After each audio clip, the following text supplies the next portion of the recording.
invite everybody.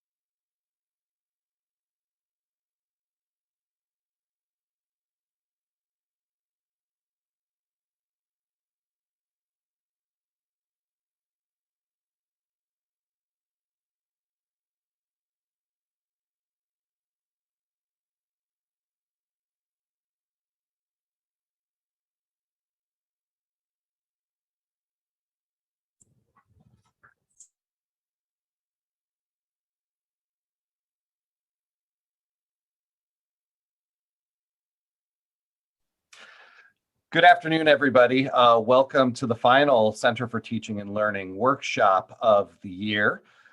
This one is a joint collaboration with admissions and marketing and communications. The title is various, but it is reaching out or faculty influencers or what can faculty do. Altogether, this is going to be a guide for faculty engaging prospective students that we as faculty members have a role of not only recruiting, but also retaining our students. And so, as we joked in the earlier planning, every employee is an educator, but every educator is a recruiter. And so today, I have the pleasure of introducing Greg Hatton, who will take over now to usher us through a series of speakers and strategies to help us with faculty engagement of prospective students. So Greg, I hand it over to you. Great. Thanks, Dom. Thanks for having me. And if you're watching on Zoom, you can't see, but there are literally 2,000 people in this room. It's standing room only. We got the marketing team over here. You hear all that? They're doing the wave now. Okay, let's calm down a little bit. I think hopefully most of you know my background by now. I've been a little overexposed lately. I should have managed that better, but my background and why I am here, I want to talk about first, just to set a context for you. My name is Greg Hatton. I'm a St. Joe guy. Grew up here. Went to school here, high school here. Went to Northwest Missouri. Got an MBA. Then went to the only company I ever wanted to work for was Hallmark Cards in Kansas City, and I literally swept a broom to get in the door with an MBA. And they sent me to Green Bay, Wisconsin, at a very low-level sales entry position, and there was a lot of incentive to work fast and get out of there. So I did. And ended up in Kansas City and in senior management at a very young age, and had just a great career there for 20 years. And it taught me most everything I know about branding, marketing, sales. That is how I made my mark. I was swept off my feet by a retailer in the Pacific Northwest who was similar to a Cabela's, a Bass Pro, et cetera. I was there for 4 years, second in command, and was in charge of selling the chain pretty much. So we positioned it, we sold it, and then I did a lot of fly fishing, honestly. And then when I got that out of my system, I created a consulting firm that specialized in marketing and branding companies. And so for the last 10, 12 years, I've worked with companies all over the world, either come to the United States or rebrand here using what I learned at Hallmark, as well as what I learned as a retailer from both sides of the selling desk. And there's not many people that have that. It makes me a little bit unique because in consumer products, you usually grow up as a retailer or you grow up as a manufacturer, and never the two shall meet. Well, I kind of was at a high level on both sides of that desk, which gives me a very interesting perspective for consumer products and branding. And so basically, I have worked with companies all over the place. Home base St. Joe is I could do this from anywhere, and I choose St. Joe. Love St. Joe. It's where my kids grew up, went to school. It's where my family still is. And so I literally, prior to COVID, I was on a plane every Monday and returning on Thursday or Friday, traveling everywhere. COVID made us all think different. Let me stop for just a second and say, can everybody hear me okay? Dom, I'm looking at you. Are we good? Sort of? It's a little muddy for some people. Okay. Should I scoot back? I've got a little cage I've tried to build for myself. Is that better? Give me a thumbs up. Better? No better? So how about over here? You can't see me. Okay. Greg, I don't know if, are you wearing a lapel mic? Sometimes there's a lapel mic that's connected to the system so that the people who are attending on Zoom can hear. Is there a little? I've got a lapel mic. Is that better? Can you hear me better now? You might have to change the input on the Zoom audio. It might be picking the webcams also have microphones, and it might be doing that, defaulting to that instead of the lapel. This is great. We have so many experts at our fingertips. So you literally heard nothing that I just said, right? We heard you, but this is significantly clearer. Okay, is that better? Awesome. Thank you. Okay, so now that you can hear me, I'm not going to repeat all that, but so I want to tell you just a little bit about why we're here and how I got here. And it's probably no mystery because I am local, but what is a mystery to me is this whole COVID thing and how my branding and marketing pivoted personally over the last year. What I have done in the last year is worked with my current client base and new clients who tried to figure out, how do we pivot? How do we think differently? How do we think outside the box to solve this problem? And it's been a very interesting year. And so I work with companies literally to do things that they've never done before, to think outside the box and solve problems in a time of crisis, which nobody had faced before. It's been interesting. And I'll tell you what I learned is the companies who thrived were the companies that could think outside the box and do things differently. It was required. And even the successful brands, and I didn't see this coming, but even successful, well-known brands got hit in the face with supply issues, with supply chain challenges. So even if they had everything dialed in, it affected them because they couldn't get raw material in a lot of places, so they couldn't get product on the shelf.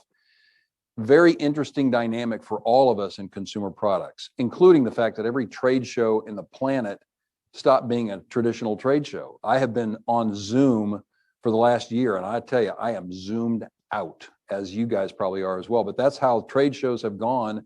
And so it's been an interesting pivot for everyone. So since I have not been traveling for the last year, I have been helping some companies do the same thing that I do with companies in Taiwan and Belgium and Australia. And that is think outside the box, do some branding work. And so that led me to this assignment, which I was asked to come in, take a look at the university, take a look at the branding.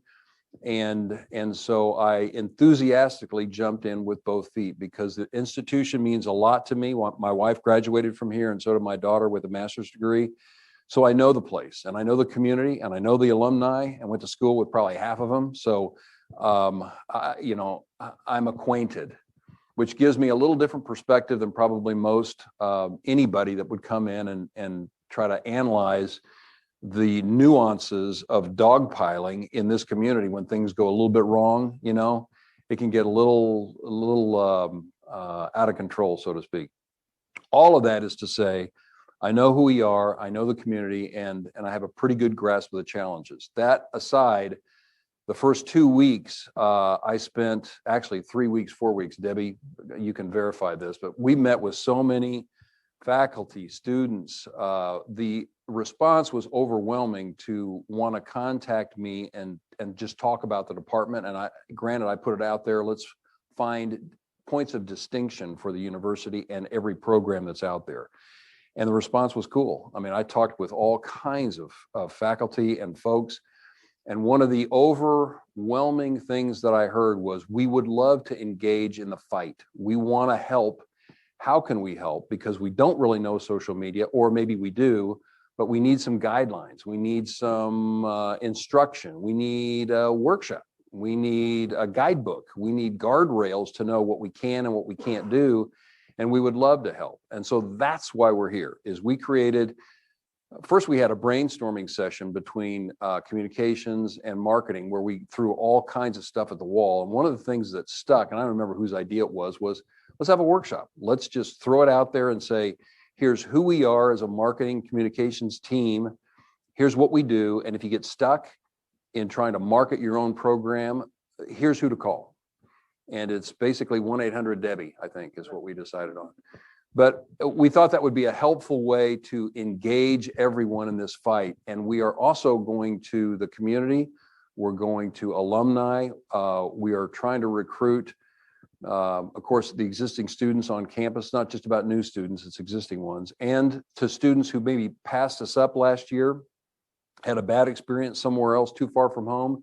Let's pick them up. Let's get them back here this year to a very, very safe campus, to a great college university experience. And so we literally have thrown all kinds of very cool ideas. We've got a great creative team right here, and thought it'd be a good idea to just let you in on what we have crafted to engage you in the fight, if that makes sense. And again, I would consider the university in exactly the same situation as other companies that I work with. If we can all pull together as a team, if we can think differently outside the box and do things possibly that we've never done before, just make yourself open to that. And I would put a caveat on that and say, if you're not comfortable doing that, don't. We will carry your load, because if you are not comfortable in that scenario, which is basically doing what you do in the classroom, but to a bigger audience on social media. But if you're not comfortable doing that, then don't, because it'll come across as forced, which we don't want. What we want is authentic you engaged with students and social media that talk about what you do.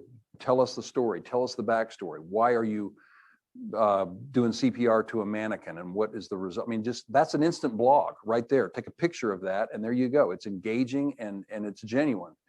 And one of the things that I know from my conversations is we are underselling what we do here. I have captured so many cool stories, and I mean, literally, there are awesome stories, from the wildlife club to what the nurses have got going on to, I mean, I'm just scratching the surface, but we are winning awards. We're going to workshops. My favorite tagline right now is biology has left the building, because they spend more time out turning turtles and counting doves and releasing raccoons. And I'm probably getting all this wrong, but I want to go out and do that stuff with them, because they come to campus, but then they leave the campus. And then you start looking at other departments, and it's the same way all across the board. You're going out, you're going to Portland, Oregon, you're going places to compete and do workshops. And I mean, it's awesome. And nobody knows about that. And I live here, and I didn't know these things. And then we got a faculty member that's doing something with bluebirds that I don't understand, but I totally admire. I mean, it's like, these are great stories that are authentic and has nothing to do with made up, created marketing. It's authentic marketing. It's just bringing those stories out and hopefully having the ones who are at the nerve center of the story telling the story on social media. So I hope that, did I miss anything? Is that kind of what so that's kind of, really that's the purpose. So that leads me to why we're here today. And it's to do all that, to introduce the guidebook that we created to help us all do that and be better. And it's to encourage you to get in the game if you want. And hopefully we've created some tools to help you do that. And then the other challenge will be just think differently. And if you ever had a license to think outside the box and spread your wings a little bit, this is it. You can blame it on COVID, but you can learn new things. You can do things that you just might be outside your comfort zone, if that makes sense. So that's kind of it. And at the end of this, we're going to have a variety of short speakers just to kind of walk you through the tools that we've created. And at the end, we're going to try to save about 10 to 15 minutes for questions, because I know there will be some. And we try to take all the sharp objects away from you, but there are still, I think there's a produce basket with soft fruit back there that you can, and produce that you can throw. But let's see, Nick, why don't you come up and talk about what we're pretty proud of is the Griff Notes that we created, which is really a Cliff Notes version that we designed specifically for you to hit the high points and create some guardrails, if that makes sense. Okay.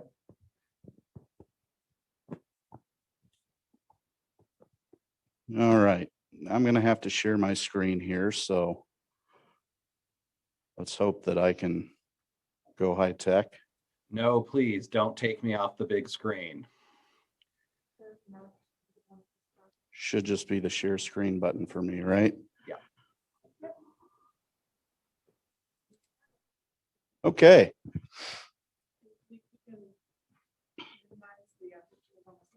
You bet.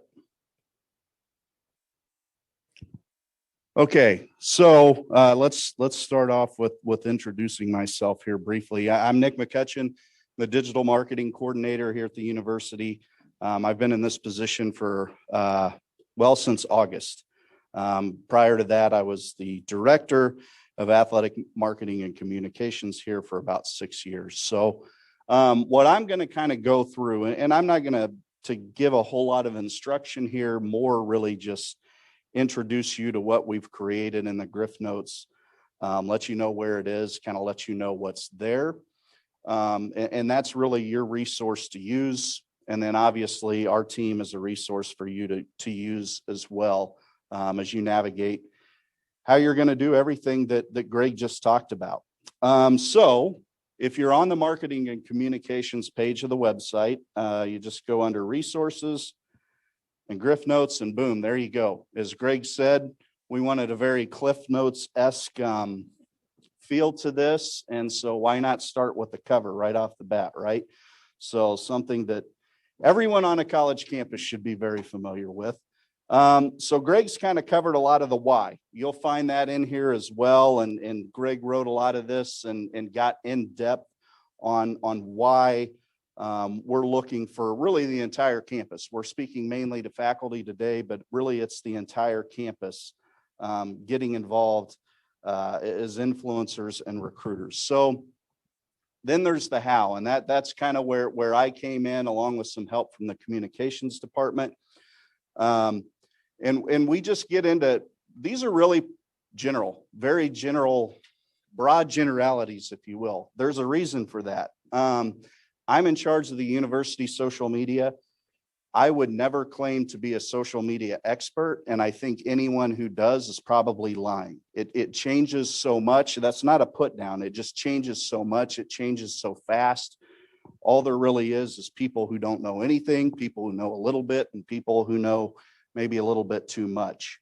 So that's why we tried to be very general here. We talk about, if you're new to social media, how to start. Things like start small, maybe start with just one account, maybe start by, not even really posting content as much as you're interacting with other accounts. Not being intimidated. That's one of the things I've noticed since taking over this position. I've had several departments on campus come to me and said, hey, we want to be more active on social media. We don't know what we're doing. We're scared, et cetera. And once we get them started, they just take off. It's extremely easy. All of those platforms are made to be very, very user friendly. I think Greg and I have talked about this a lot, and we've said very simply, imagine yourself as an entrepreneur, right? How would you promote your own business on social media? Kind of apply some of those same principles to what you're doing as a faculty member or a staff member. If you're already active, then hey, leverage that presence. Interact a lot with other accounts on campus, colleagues, students, et cetera. Okay, ways to make your content stand out. This is a really big one for me. We all know, those of us that are maybe in that know too much about social media category. Images, pictures, videos, GIFs, emojis, whatever, that's going to help your content get noticed. Social media is very much scan city. So how do you get people to stop as they're scanning through? You give them something bold and bright to stop and look at. Get noticed. This is a pretty important one for me, and Jennifer will get a little bit more in depth on this a little bit later. Use hashtags. That becomes searchable. Any good marketing team is going to have some way set up to search when someone uses a hashtag, right away that they've used it. That's going to bring their content to the top. And also tagging accounts. Early on in my social media days, I hated that, but it's become common practice now, and it's easy to see. It's an extremely effective way to beat the algorithms and get your content in front of your intended audience. If you want to post something and you want us to see it, our team to see it, tag Missouri Western social media accounts in your post. We're going to get a notification. We're going to see it right away. Okay, so that's very, very important. Jennifer will get more into kind of how to do that a little bit later. All right, so now, let's talk a little bit about personality on social media. When we want you to be interactive. Again, this is just another way to kind of beat the algorithms, right? Any social media platform, the algorithms are going to be all about how active are you. The more that you're interacting with certain accounts, those are going to come to the top of your feed. The more that you interact, the more that you post, you're going to get to the top of everyone else's feeds. Be passionate, be positive. Greg hit on this a little bit. We need more positive voices on this campus to drown out the negative Nancy's. So put the spotlight on others, celebrate successes of yourself, peers, and students. Be real but approachable, okay? Context kind of lacks in the social media world, but I think fake still stands out. So be real, be yourself, but also be relatable. Understand that social media is a very informal space. I think spelling is important, but grammar sometimes, you can loosen up a little bit there, right? Not a whole lot of grammar police on social media. So loosen up and be approachable. All right, so that's kind of that. Okay, so let's say you're not real comfortable with social media. You don't want to go down that route. There's other ways that you can still be active. Blogs would be one. That's a no-brainer, right?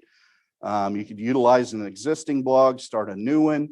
Again, always include images. As Greg mentioned, a great example with the CPR. And then think about using social media to distribute your blog content and get more eyes on it. Podcasts are growing in popularity. That's a great way. I think for our faculty especially, I think podcasts could be really, really cool. You're experts in your area. What a great way to interact with colleagues and people in your profession and get your expertise out there and also share what we're doing at Missouri Western. YouTube channels, it's not going to work for everyone. But everybody loves video, right? We know that in today's landscape that a video is the most effective way to get somebody's attention. So YouTube is great. If you're going to start an official Missouri Western YouTube channel, just make sure you contact our team first. We'll give you some help in getting that set up. What I would say with official is Missouri Western biology. Right? If it's a personal thing, I wouldn't define that as official. But if it's more departmental, you're going to include Missouri Western in the title of it, then I would define that as official. Great question, by the way. And last but not least, just take advantage of our marketing and communications team. We've got awesome people over there that are eager to help. Use the publicity request forms. I'll get a little bit more into that in just a second. To get information to us that we can then distribute to everyone else. Last but not least, protect the seal, right? We're asking you to serve as positive ambassadors to Missouri Western. You're already doing that. So just use good taste and good judgment on social media when you're doing that. So I'm going to scroll through this real quick. We've also included a directory for our team on there with very brief, somewhat fun descriptions for what our team does. I think that's important. I know when I was across campus, I didn't know what everyone on the marketing and communications team did. I mean, I dealt with Kent a lot. I dealt with Jomel a lot when she was here, and that was kind of it. So I know there's probably a lot of other folks on campus as well that don't know who our team is and what each of us do. And then finally, we've included some resources and links on here as well. These are all things that are already on the marketing and communications homepage of the website. The publicity request form, touch on that just a second. That's a great way. I've heard myself, well, why isn't the university putting anything out about this? Well, maybe we don't know. We have a small team there. This is a big campus. Maybe we don't know. That's a great way to get information to us is by using that form.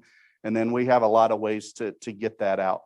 The creative services design page, that's for your design requests. You want graphics designed, you want logos designed, you want a publication design. We've got the people for that. There's a form on the website to use for that. There's also brand guides, style guides, a social media guide that gets a little bit more in depth than what the Griff notes do right here. And then last but not least, that social media directory. And that's always going to be a work in progress, but we've done the best we can to keep up with what kind of those official accounts, if you will, around campus are, and have a directory of where you can find all those. So that is all I have. Thanks a lot. Thanks. Can you hear me? On this chat box? No? Oh.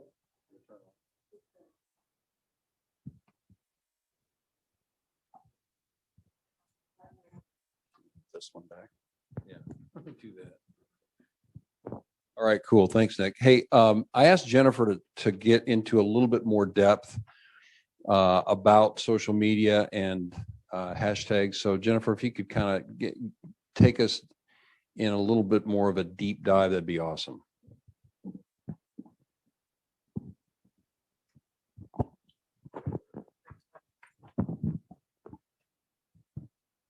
What are they saying?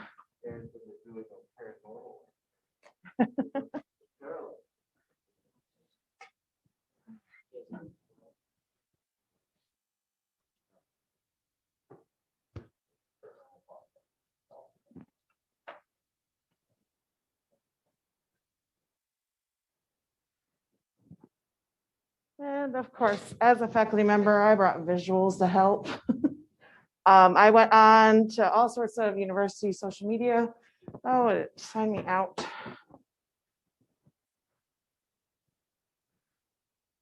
There we go. To get some visuals, social media can be such an amazing tool to utilize for recruitment and retention. I teach it, I study it, I publish on it, and my students work on it with real clients. So we really worked hard. I worked with a lot of my students to come up with some of the talking points with this. Just briefly, because there's so much, and Nick's right, it's always changing and everything will evolve.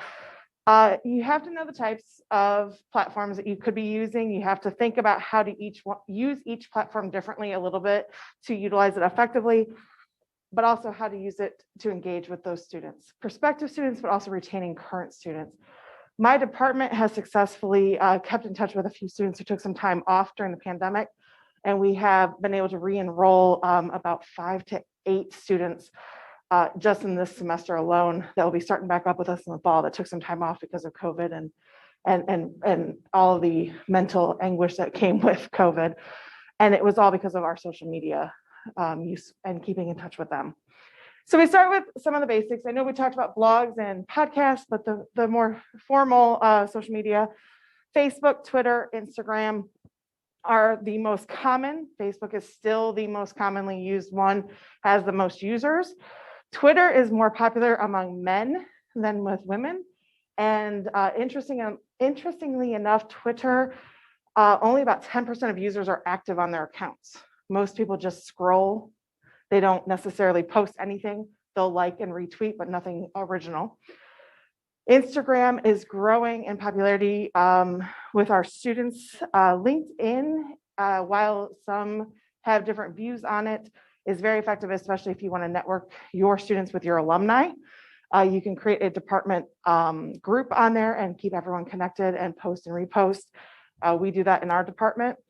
And then Snapchat and TikTok, our students, especially in our department, love figuring out ways to use Snapchat and TikTok to create new content. And I have a TikTok video from one of our alumni talking about how she used her degree in our department to get her dream job this past summer during COVID when she graduated at the very end. So how do we use these platforms? Well, you have to understand that each one has different purposes, but hashtagging and account tagging are vital in using social media effectively. Hashtags, the goal is ideally is to have no more or no less than 2 hashtags with every post across all platforms. One should be something that's popular. So for Missouri Western, the hashtag #GoGriffs is a popular one. There's several that we use. I know the website for marketing communication has them up.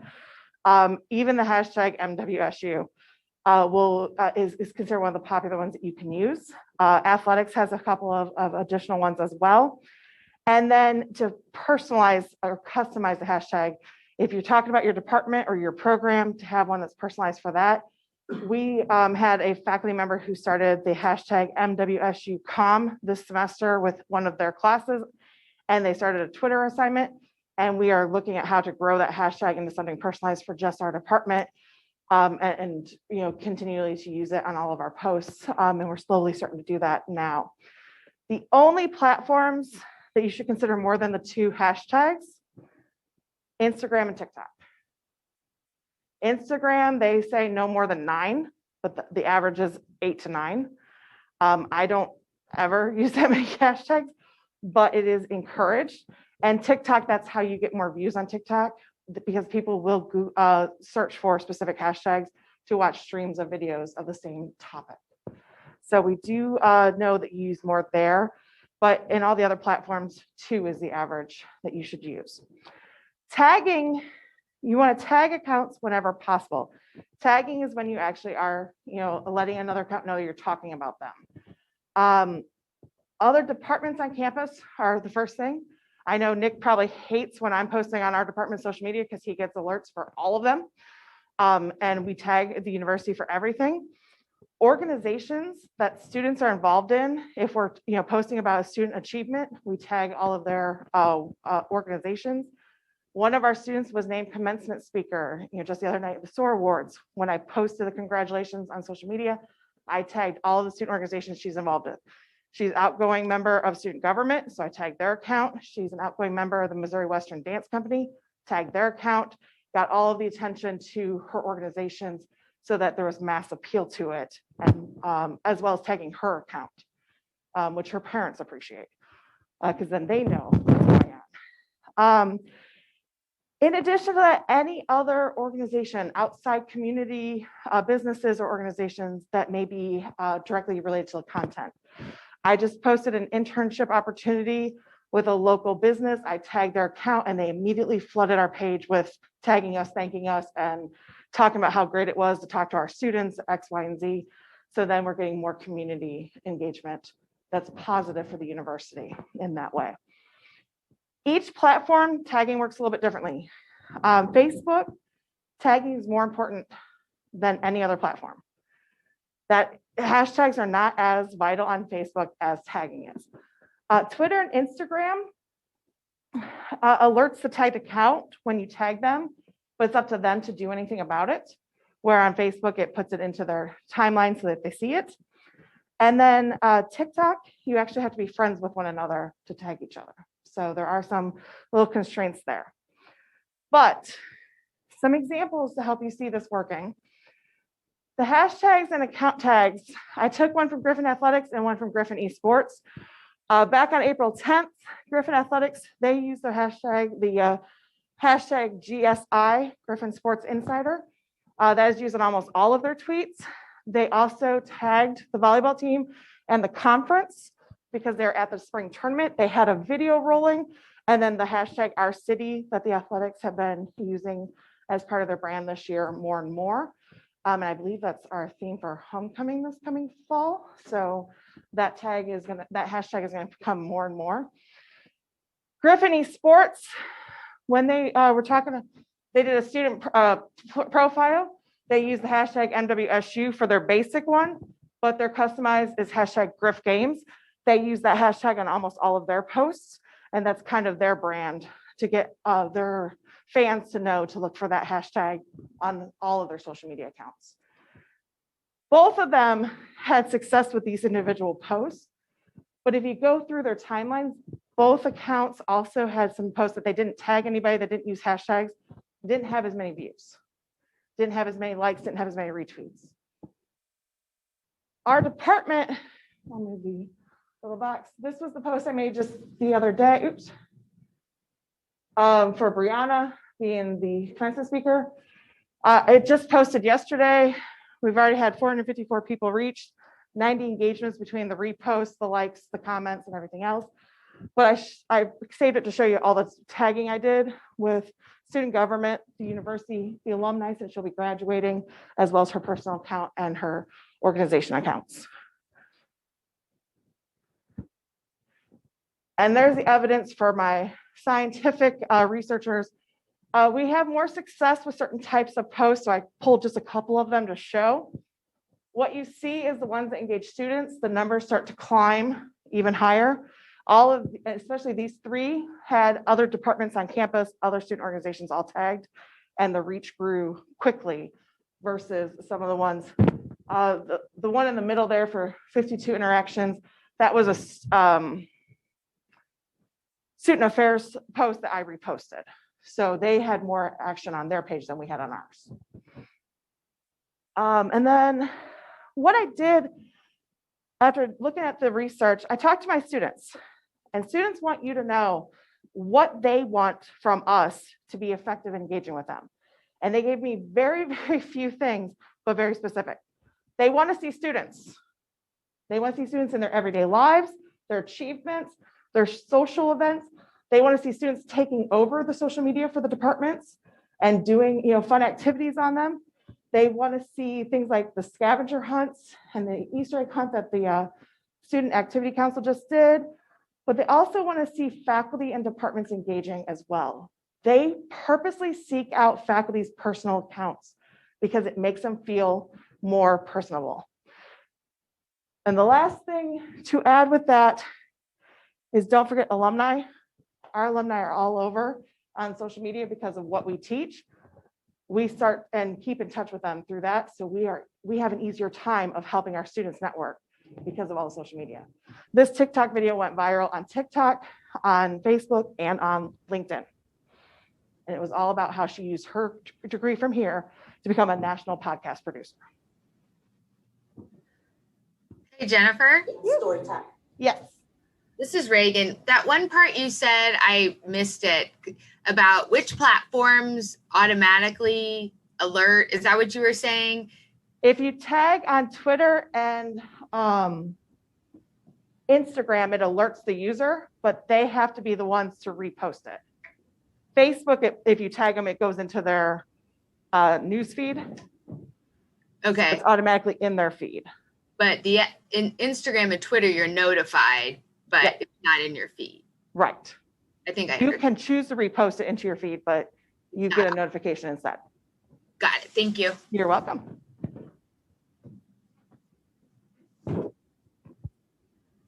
So much. Thank you so much, Jennifer. I appreciate it.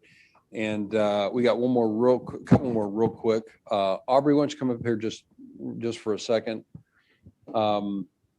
I said 1-800 Debbie you should call if you have questions. I wanted Aubrey just to say a few words because she is from our marketing department and will be kind of, I would say, circulating amongst faculty at meetings and whatnot, and help us keep a better pulse of what's going on in your worlds. You're going to see a lot of Aubrey at different meetings that she shows up and talks about. So I just wanted to introduce a face and a name and have her say a few words if you could. Yep, absolutely. My name is Aubrey Carpenter, and I've worked in marketing and communications for coming up on 5 years now. So as some of you may recall, right before COVID hit, I was going into my academic liaison role, which we had decided was something that was vitally missing on this campus. So what I had done was gone into several different departmental meetings around campus, kind of talked about basically what everybody has talked about today. Use our publicity request form, use our social media, contact me if you have any questions. So I just want to reintroduce myself now that we're kind of getting back to some sort of normalcy, and that if you want to invite me to a department meeting in person or on Zoom, I'm happy to come and talk about what we can do to help you. I'm happy to talk to you individually, or we can just email back and forth. If you have any questions that are left over from the workshop today, feel free to email me. My email is acarpenter6. I'm also in the back of the Griff Notes and on the Marcom website. And so I want to be able to talk to you. I want to share your good stories. I want to be able to push out all of the amazing things that you as faculty are doing and that your students and alumni are doing, because we work for you. The more stories that you tell us and the more that you give us to work with, the better it works out for the whole university. Okay, we have one more speaker. Thank you all for engaging and investing your time for this session. And we have one more speaker. We wanted Evan to speak with you. I met Evan at our brainstorm workshop, which was at River Bluff, by the way, and was very productive. No beer was consumed during this workshop, but it was, I would say, really productive. We really kind of thought outside the box and tried to envision how we could mobilize this this campus. And one of the energetic voices in that brainstorm was Evans. We did a little flash event because we found out ice cream was being served in the student union, and so suddenly we threw up a table, and Evan was there manning the table, and I was there, and I would say 9 out of 10 students who came walking by knew Evan. I mean, he was like, he's a rock star. So you all probably know him from admissions and his work, but we wanted him to kind of give another perspective to this, and then we'll open it up for questions, okay? Thank you, Greg. I'm going to get this thing set up. Clippy, clippy. Yes. Okay. Well, hi, everybody. My name's Evan. Apparently, Dom's calling me the mayor of Missouri Western, which I'll take. It's certainly not the case, but I like it. So everybody kind of presented a little bit of the digital side to this, and please forgive me if I speak fast. We don't have much time, and I don't want to miss anything. So I'll do my best to be succinct and also quick. I want to present kind of the human perspective, why it's important, how you guys can engage in person when that happens, when we get back up to speed. So thank you to the Center for Teaching and Learning. Thank you to Marcom, everybody who put this together. I'm going to start with a little bit of personal experience. Evan, I want you to imagine. Evan, Yes, so sir. sorry. Could you share your screen with us, please? Oh, that would make sense. I've never forgotten to do that in class. So you're the dummy, not us. Thank you. Yep. What else is new? Evan's a dumb one. Just kidding. I'm a smart. There we go. Okay. So thank you, everybody. We'll go back. So I want to present kind of a personal anecdote. My initial training before undergrad was in martial arts, and we trained in pedagogy, recruitment, and retention about as vigorously as we trained physically. So I want you to imagine for a second, 12-year-old me, there I am pictured, is walking up to you in the middle of a mall, and I say, hey, karate's cool, come take karate. And you're 17 years old, and you see me, what do you think? I don't care what you have to say, I don't believe you, it doesn't matter to me. Who is this punk kid coming up and having the gall to talk to me? So I'm not going to say that our recruiters and things like that are equivalent to 12-year-old me, but think about it from their perspective. If I go to their high school and I say, hey, this is really cool, I believe in this, you should believe in this too, they'll take my word for it, but it doesn't really drive home until you meet the instructor. So we would always, make sure that our students met the instructor and had that conversation before we enrolled them. So, and then I also want a disclaimer, I'm trying to recruit you guys to help admissions, to help marketing, and I'm going to use the same techniques on you that I would ask that you use on the students, okay? So first, we're going to showcase our strengths. We're going to meet you where you're at. You get to opt in. This is voluntary. We're going to demonstrate empathy. We're going to demonstrate excitement. We're going to try and suppress the ego. And remember that we're not selling. No one is asking you to sell anything. You are merely demonstrating what you already know. And then my personal mantra is everything is holistic, right? And I'll talk about that in a little bit. So we know that once a student gets to campus that they're really, really close to making their deciding moment, right? They've fielded about 6 or 7 different colleges. They decided to visit 3, and we're one of them, which means that once we've got them on campus, it's absolutely crucial that we turn them into students. So structure of what we're going to talk about here is the who, the why, the how, the where, and the when. And then hopefully we'll have enough time for questions. So why you? You've always been a recruiter. Right? Since the onset of university, you would write the doctor who wrote the article in the thing and say, can I please be your apprentice? Right? Faculty were the original recruiters, right? You guys are teaching dynamic classes. Your classes are dynamic. That's how you recruit your undecideds, right? You're still doing that. You're going to conferences and spreading your own personal brand and building up the notoriety of the university itself. Everywhere you go when you represent us, you are recruiting. You do the same thing with your publishing. And then as always, word of mouth is the most effective form of marketing, right? Who are you talking to? How are you talking about us? And what are you saying? So why you again? You are our greatest ambassadors, right? You are the personification of our educational product. You are what students come here to do. Yes, the experience matters, the overall experience matters, but it's all about what they're here to learn. What tools are they putting on their tool belt?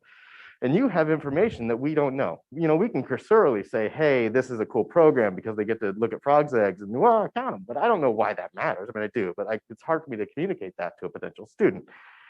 And then academics always drive enrollment. It's not the other way around, right? We sell the classes that you teach. We sell you to these students. And the admissions is in fact an extension of you guys. We are marketing your benefit. And we exist solely to support you. So please, we meet every Wednesday in the admissions office. If you have something you want to communicate to us, you want to tell us more about your programs, we've been kind of bringing in people to tell us that sort of stuff like every week. You know, esports comes in, tells us what they do, biology, et cetera, everybody does. And then really importantly, professors, this is a quote from Steven Winsenberg from Grandview College. Professors hold a key role in recruiting students, especially at private colleges and small public institutions. Take note of the last line. We need to make sure that we treat potential students the same way we would want colleagues at other institutions to treat our own children, right? It's the golden rule of hospitality. The easiest way to communicate how hospitable your place is or how well you're going to take care of your people is treating them the same way you would want to be treated or you would expect to be treated. So what makes you a good professor also makes you a good recruiter. You teach the whole student, right? You're not just teaching your content, you're teaching the person. That's where the verb lies. And in the same way, we're recruiting the whole student. Mentorship is your second job. We're just trying to get that to happen a little bit sooner and engage them from the beginning. Demonstrate that investment as soon as possible so they get that buy-in. And then during my research, I went through about 16 to 20 different articles reading about this stuff. This was the neatest one I found. Engagement and recruitment not only is in the best interest of the institution, but it impacts the quality of your teaching and learning. You get to control who's in the classroom. You get to enroll more quality students or more quality students, however you want to look at that. And then quality cohorts increase retention, right? I can speak to that personally. I had a lot of great friends I made about my junior year. If I could have made those friends in freshman year, I would never have considered transferring ever. And then also kind of the grim reality of it, recruiting is everybody's job. It's a shared responsibility. We need kind of that top down, and you guys, believe it or not, are the top. You are the strongest influence on this campus, right? And when you guys to buy into this, and that our overall pool of bodies, born humans that are coming into university is decreasing, and that yield is more and more critical as we go on. So how do we do it? Very simply, as everybody's kind of touched on, do nothing different. Be yourself, right? Don't distract from job number one, which is teaching, right? You're going to continue to be dynamic in the classroom. You're going to continue to do your scholarship. That's what's going to build our brand and our recognition. You're going to continue to do your extracurricular advising. And then maybe we get to the point where we start allowing students to sit in on classes when they come to visit again. I would like to make that happen, but we're going to talk about it. And then, as I said earlier, recruit the whole student. This is not language you want to use when you're talking to them. And I kind of wanted to use this sentence as an example of what not to do. Showcase holistic and socially integrated pedagogy. That's not the language we're going to use when we talk to students. So when we talk about how we select our audience, we'll talk about that a little bit more. That their lives and their aspirations are linked to performance. Early investment in those aspirations contributes to their buy-in. Buy-in contributes to how hard they work. How hard they work continues to how they perform. How they perform contributes to learning, and learning contributes to growth, and growth is the ultimate goal, right? So if we get this seed planted sooner, the better. And again, we're not selling, we're demonstrating. Do what you do best. You are all trained at communicating information ad nauseum, right? And you're very, very, very good at it. So when you have them in front of you, tell them about your research. They're there to geek out about what you geek out about already, right? I'm interested in subject X. I'm going to go talk to a professional in subject X. Talk about that a lot, right? Your research, your passions, the outcomes of those things. The experience that not only you have as an educator, as if you were an industry professional before, you have that too, but also the experience that they're going to gain as a student. And then stay up on messaging as best you can, right? If everything is possible, if we're together, we succeed, whatever it's going on, maybe kind of turn is a little bit less important, kind of turn like your conversations towards that so we stay consistent. And then, like I said earlier, we're going to talk about speaking to your audience, right? You all know how to talk to an audience and how audiences vary. A 16 to 19-year-old is going to require a different set of information from a non-traditional student, right? And then, as we talked earlier, keep it casual, right? We want to be approachable. We want the students to feel comfortable. The way you make somebody feel comfortable is demonstrate empathy, right? Speak authentically. Like I said, don't use words like holistically and socially engaged pedagogy. Forget that. Have a practice elevator speech, your 3-minute thesis, be able to do that with a student about why Missouri Western rocks. And then remember, you're the expert. Don't be afraid to geek out when you get that moment. If you want to go on that tangent, take it, do it. That's what they're here for. And then try to reply promptly and personally, and then be graceful or gracious with their bad email formatting. They'll learn. And then, as always, the curveball when they show up to campus and you're like, I'm really excited to talk to a student. Oh no, there's mom and dad. My best advice to this is not ignore mom and dad, but always look at the student. Always look at the student. Ask the student the question, ask the student the question. And then when mom and dad start talking, continue to demonstrate to mom and dad that you are less concerned about them and more concerned about paying attention and giving their child your undivided attention and empathy, or all those other things we talked about. So some concrete examples of things you can use when you're in these discussions, instead of starting out saying, hey, does anybody have any questions? You know, they already see you as the expert, the person that they've never spoken to before. So if the professor says, do you have any questions? They're like, I'm being quizzed. Did I have any smart questions prepared? Probably not, right? So that might make them a little bit uncomfortable. Instead, say, may I tell you about some of my favorite students and what they're doing now?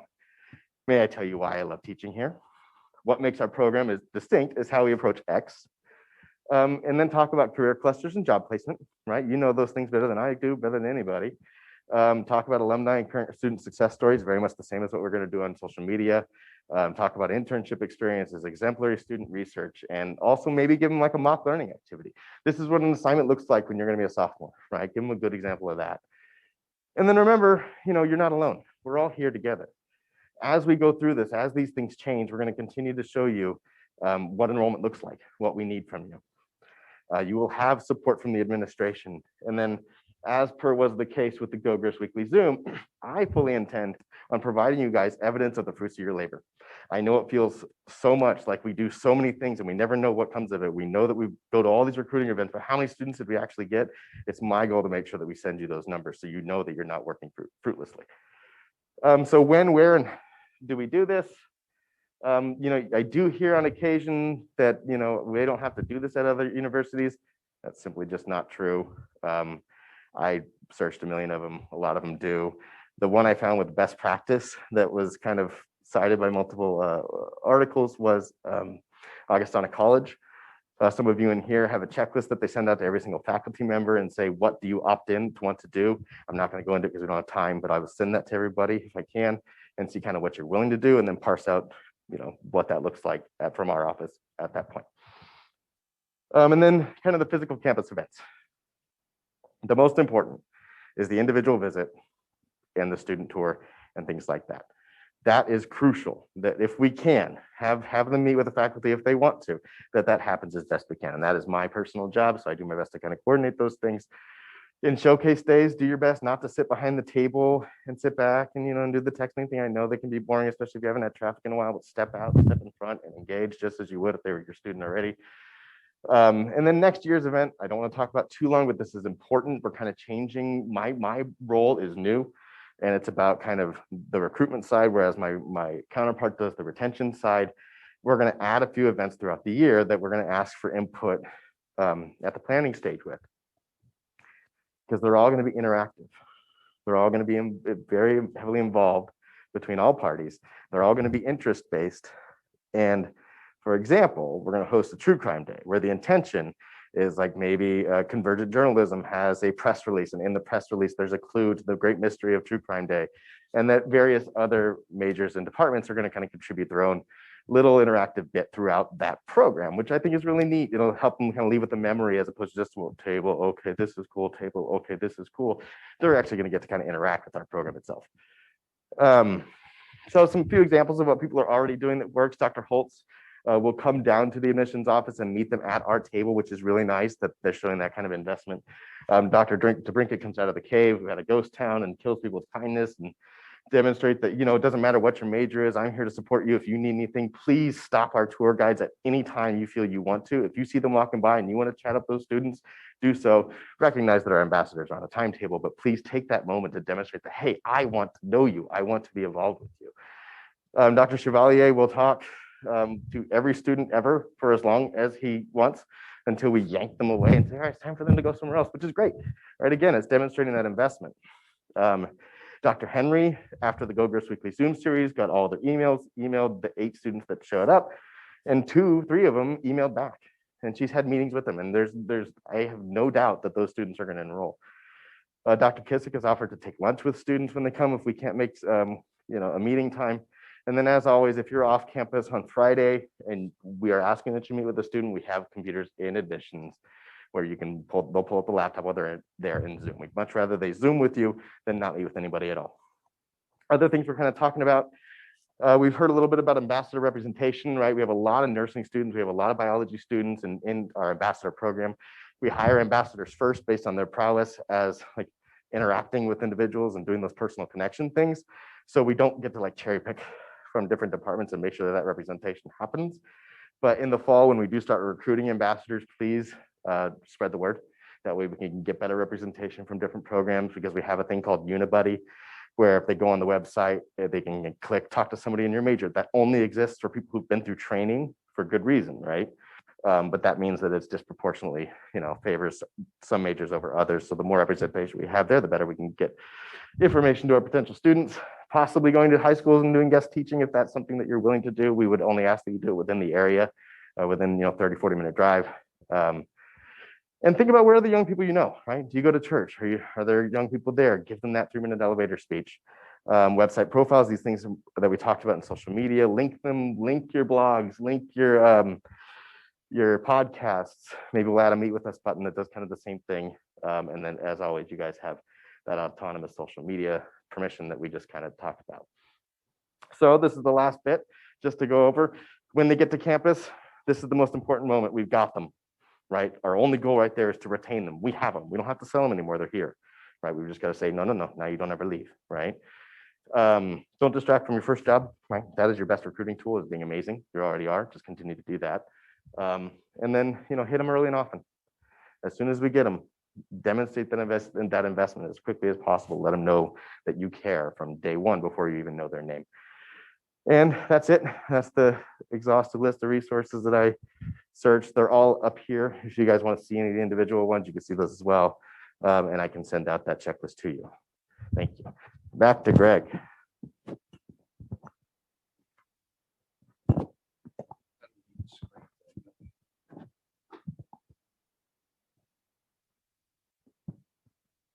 Okay, am I back on live?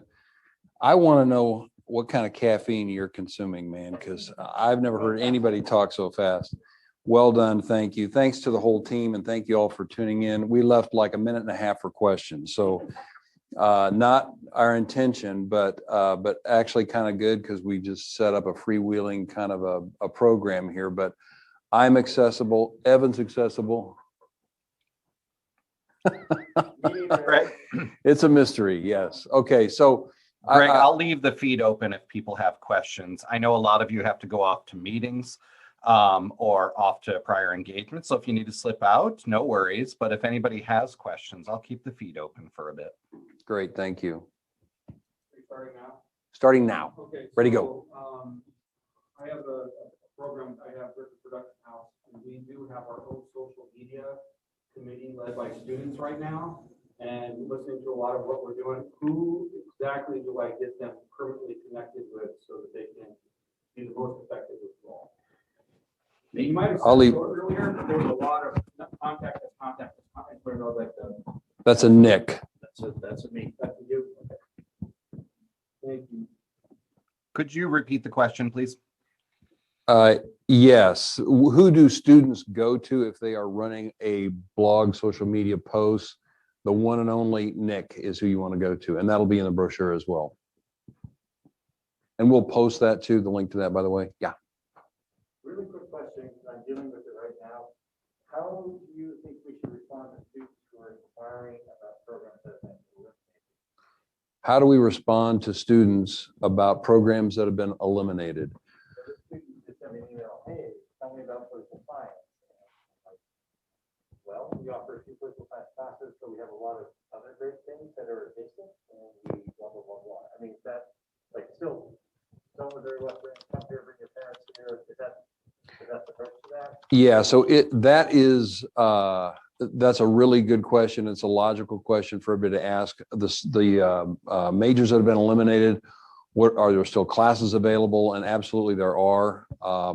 What we have found is that either there just wasn't enough interest in a very specialized course, or there are very few job opportunities to pursue upon graduation. So it just makes sense that that's probably a program that we have a class for, but not a full-on major for. So I would say use your good business judgment if they're interested in other programs related to that, or if that program feeds into something else. That's me just from the hip saying that's probably the best way to answer it. And with a little more thought, I could probably give a more qualified answer, but yeah, that's probably it. I wouldn't duck it or skirt it at all. It's the reality of we're doing it and every other university is doing it as well. It'll be our job to point out the things that we really excel in, and we know there's going to be jobs for them when they graduate, and that's where we're putting our resources. Can't be the best at everything. And one of the things I've learned is there is a sameness to the universities in the region it's going to eventually evolve out. It's going to resolve itself, because you can't be good at absolutely everything. So we need to put a stake in the ground for what we are really, really good at and stick with it. That's my opinion as a outside marketing guy. Greg, I'm the great gazoo over your shoulder on the screen now. I have questions from the chat. Awesome, I think. Paul asks, do we have a platform to start blogs through Missouri Western, or should we start our own, or does it matter?